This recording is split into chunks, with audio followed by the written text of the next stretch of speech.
Hi everyone, Donut here. Welcome to another edition of Finding Body Parts Underneath a House in the Crawlspace. So I was browsing Reddit today, a place where common sense and a lot of love for law enforcement goes around, and I happened to come across a post on the WTF subreddit called "Today I Found Human Infant Remains in a Crawlspace Under a House." Link in comment. What happened was, guy says on 2/17/2020, I was inspecting a residential crawl space for foundation issues. Once I crawled under the house, I saw quite a few old children's toys, lots of old construction debris as well, all well-aged, covered in dust, spider webs, and mold. Further under the home, I discovered 8 to 10 plastic jars, and here's the picture that the guy posted with this.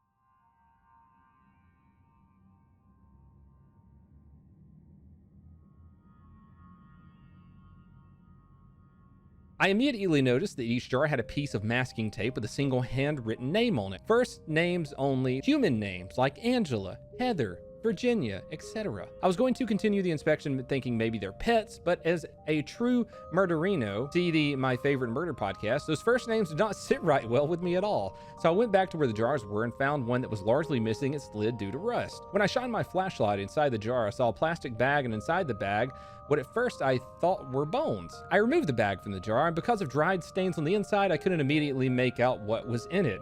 So I briefly sat down the bag and looked inside the jug. Sitting there at the bottom was what I thought were dead mice. You see them in the photo link. I'm not clicking on those for this YouTube video, but I'm going to make a link to this post in the comments in the description below.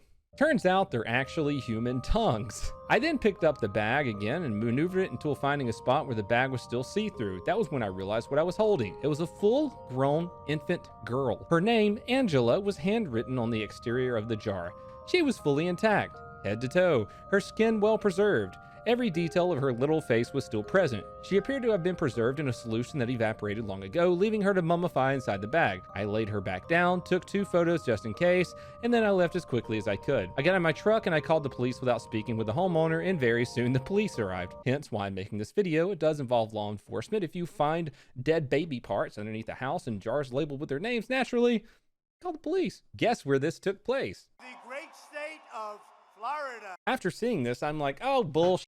This guy's making all this up to get some of that sweet, sweet Reddit karma. But hey, looky here. There's a bunch of news articles about it. Jars of preserved human tongues found under Northwest Gainesville home may be from research. Human remains found in Gainesville gathered by retired UF research professor, police say. Preserved human remains dating back to the 1960s were found in a Gainesville home on Monday. Police say they responded to the home when a home inspector doing an estimate on repairs found at least 6 jars of human remains. The remains preserved in jars contain tongues and thyroid tissue. See, that's the thing too. And a lot of these articles, and all of them I've read actually, I can't find anything talking about the babies. Police said that they were gathered by University of Florida professor Dr. Ronald Bauman as specimens. In the modern day, these specimens are heavily regulated. Back in the 60s and 70s, those protocols were probably not as strict. Bauman tells First Coast News he planned to research thyroid problems and gathered several gallon-sized jars of tongues and thyroid tissue from facilities in Virginia, Illinois, and Indiana before working at UF. He explains why they may have been stored under the house. It was a cool area for stuff to be preserved, but the work that the doctor was doing at UF, he never got around to it and forgot they were underneath the home. They've been forthcoming from the get-go. That's why in our preliminary investigation, we don't find anything criminal. We just need to verify everything. I'm sorry, but how do you forget about 6 jars of human remains in your crawl space? Also, why in the hell does it not mention anything about the babies in any of these articles? Unless the Reddit guy is completely lying.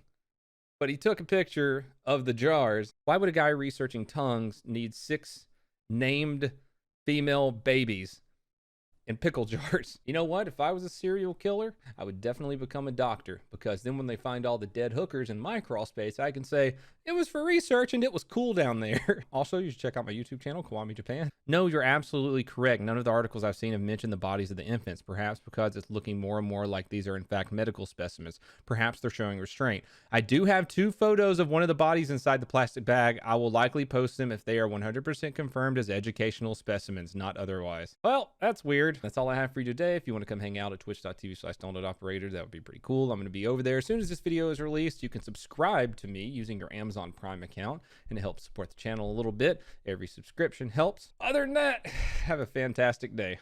Straight whacker.